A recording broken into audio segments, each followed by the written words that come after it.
வணக்கம் நண்பர்களே. தமிழக அரசியலில் முக்கியமான சில டாபிக்ஸை இந்த பதிவில் பார்க்க போகிறோம். முதல் டாபிக் என்ன பார்க்க போகிறோம் அப்படின்னா, கலைஞர் நூற்றாண்டு விழா அப்படிங்கிறது சமீபத்தில் சென்னையில் நடந்துச்சு. தமிழ் திரையுலகத்தை சேர்ந்தவர்கள் அந்த நிகழ்ச்சியை நடத்தினாங்க. பொதுவாக எல்லாரும் கேட்கக்கூடிய கேள்வி என்ன அப்படின்னா, சூப்பர் ஸ்டார் ரஜினிகாந்த் அவர்களிருந்து ஆரம்பித்து ஒட்டுமொத்த திரையுலகமும் அந்த நிகழ்ச்சியில் கலந்துக்கிட்டாங்க. அப்படி இருந்தும் எதுக்காக கூட்டமே கூடலை, ஏகப்பட்ட பார்க்குற தொலைவு வரைக்கும் காலிச்சார்களாகவே இருந்துச்சு, என்ன பின்னணி அப்படின்னு சொல்லிட்டு தான் கேள்விகளை முன்வைக்கிறாங்க. இன்னொரு டிபேட் என்ன அப்படின்னா, இந்த சைடு தமிழக பாஜகவுடைய மாநில தலைவர் ஒரு பாத யாத்திரைக்கு போறாரு, இல்லை ஒரு பொதுக்கூட்டத்தை கூட்டுறாரு அப்படின்னா ஆயிரக்கணக்கான பேரை பார்க்க முடியுது. கொஞ்சம் கூட கேப்பே இல்லை, காலிச்சாரே பார்க்க முடியலை.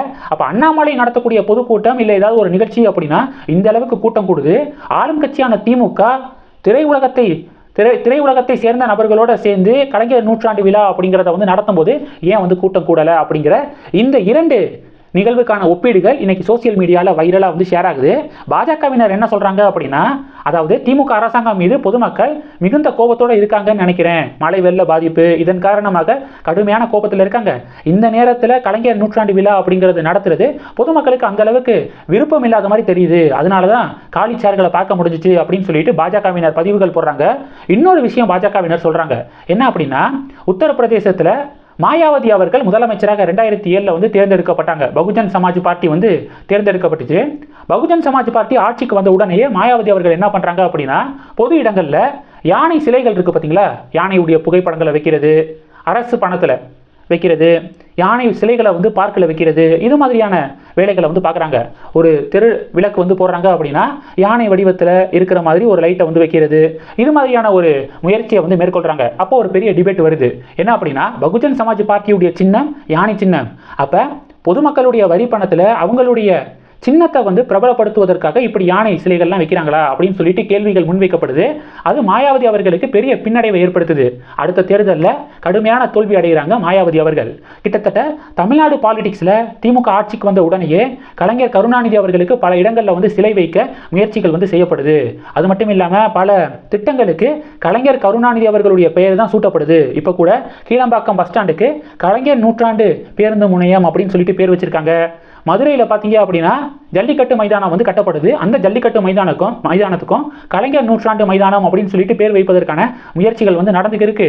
கடல்ல பேனா வடிவ நினைவு சின்னம், இது மாதிரி பொதுமக்களுடைய வரி பணத்தில் அவங்க தந்தையுடைய ஸ்டாலின் அவர்களுடைய தந்தையுடைய பேர் தமிழ்நாட்டுடைய முன்னாள் முதலமைச்சர் கலைஞருடைய பேர் சூட்டப்படுறதுனால பொதுமக்கள் விரும்பலை போல, அதனால தான் கலைஞர் நூற்றாண்டு விழாவை புறக்கணிச்சிருக்காங்க போல அப்படின்னு சொல்லிட்டும் பாஜக பதிவுகள் போட இப்போ இந்த டாபிக் பெரிய ஒரு டாக் ஆஃப் த டவுனாக மாறி இருக்கு. ஓகே, ஸோ உங்களுடைய பார்வை என்ன?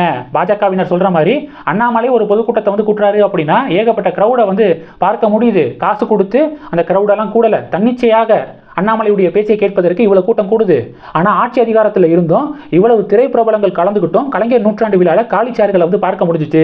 இந்த ரெண்டுக்கான காரணம் என்ன அப்படின்னு சொல்லிட்டு இப்போ சோசியல் மீடியாவில் கேள்விகள் முன்வைக்கப்படுது. அதற்கான விடை என்ன அப்படிங்கிறத நீங்கள் உங்களுடைய கருத்துக்கள் என்ன அப்படிங்கிறத கமெண்ட் செக்ஷனில் தெரிவிக்கலாம். ரெண்டாவது டாபிக் என்ன பார்க்க போகிறோம் அப்படின்னா, இப்போ ஒரு பக்கம் திமுக கலைஞர் நூற்றாண்டு விழாவை கொண்டாடிட்டு இருக்காங்க.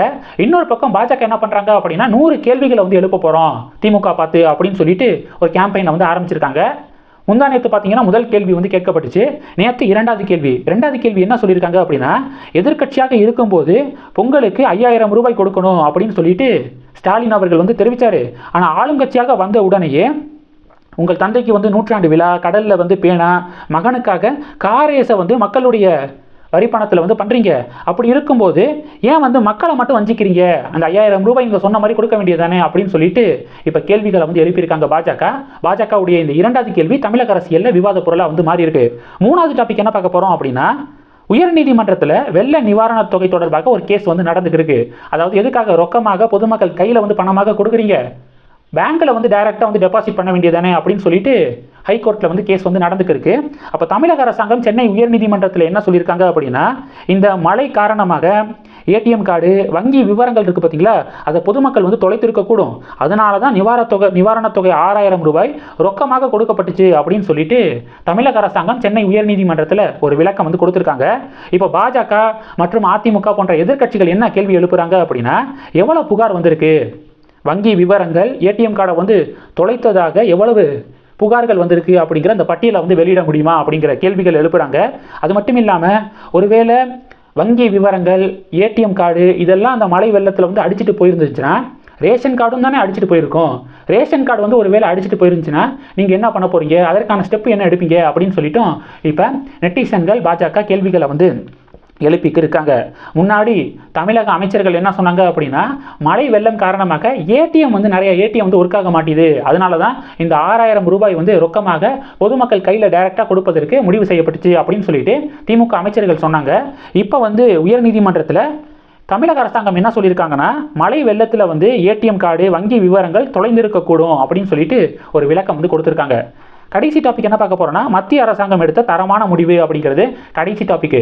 என்ன முடிவு அப்படின்னா, பொள்ளாச்சி ஆனைமலை தொடர் இருக்குது பார்த்தீங்களா, அந்த தொடரில் வசித்து வரக்கூடிய மலைவாழ் பழங்குடியின மக்களுக்காக அறவழியில் போராட்டம் நடத்தி 23 குடும்பங்களுக்கு வீடு கட்ட நிலம் வாங்கி தந்த தம்பதி ஒருத்தங்க இருக்காங்க. ஜெயபால் ராஜலட்சுமி தம்பதி வந்து இருக்காங்க. அவங்க ஜனவரி 26 குடியரசு தின விழா நிகழ்ச்சி வந்து டெல்லியில் நடக்க போது பார்த்தீங்களா, அந்த விழாவுக்கு சிறப்பு விருந்தினராக மத்திய அரசாங்கம் அவங்கள இன்வைட் பண்ணியிருக்காங்க அப்படிங்கிற ஒரு ஃபென்டாஸ்டிக்கான செய்தியை கேள்விப்பட முடியுது.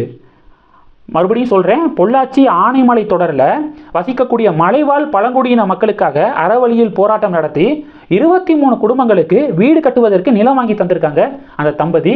அவங்கள வந்து சிறப்பித்து இப்போ வந்து டெல்லியில் நடக்கக்கூடிய குடியரசு தின விழாவில் வந்து சிறப்பு விருந்தினராக இன்வைட் பண்ணியிருக்காங்க மத்திய அரசாங்கம். மத்திய அரசாங்கத்துக்கு பெரிய நன்றி, பாராட்டுகள். அவங்களுக்கும் ஜெயபால் ராஜலட்சுமி தம்பதிக்கும் பெரிய ஒரு பாராட்டுகள், சல்யூட்டை வந்து முன் வச்சுட்டு இந்த வீடியோ முடிக்கிறேன். இந்த டாபிக்ஸ் எல்லாத்தையும் பற்றி உங்களுடைய பார்வைகளை மறக்காமல் கமெண்ட் பண்ணுங்கள். இந்த வீடியோ பிடிச்சிருந்துச்சுன்னா லைக் பண்ணுங்கள், ஷேர் பண்ணுங்கள், மறக்காமல் நம்ம சேனலை சப்ஸ்கிரைப் பண்ணுங்கள். மேலும் நம்ம சேனலுக்கு சப்போர்ட் பண்ணணும் அப்படின்னு ஆசைப்பட்டீங்கன்னா, நான் பேசக்கூடிய வீடியோக்கு கீழே நன்றி அப்படிங்கிற ஆப்ஷன் இருக்குது, அதை கிளிக் பண்ணி உங்களால் முடிந்த தொகையை சேனல் வளர்ச்சிக்காக கொடுத்து உதவி செய்யலாம். இல்லை ஜாயின் பட்டனை கிளிக் பண்ணி நம்ம சேனலுக்கு மெம்பராக வந்து ஆகலாம். நன்றி. ஜெய் ஹிந்த்.